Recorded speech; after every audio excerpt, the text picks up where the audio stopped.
Vaatleme väikese massiga keha mitteelastset põrget suure massiga kehaga. Liugri massi suurendamiseks asetame sellele lisakoormised.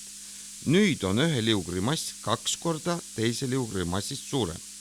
Suure massiga keha paigutame siini keskele, väikese massiga keha aga laseme liikuma.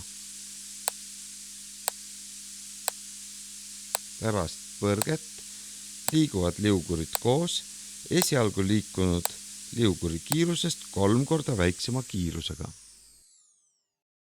Nüüd vaatleme mitteelastset põrget, kus liikuva keha mass on 2 korda suurem esialgu paigal seisva keha massist. Paigutame ühele liugrile lisakoormused. Väikese massiga keha jätame siini keskele, suure massiga keha paneme liikuma. Pärast põrget liiguvad kehad koos kiirusega, mis on 2/3 esialgu liikunud keha kiirusest.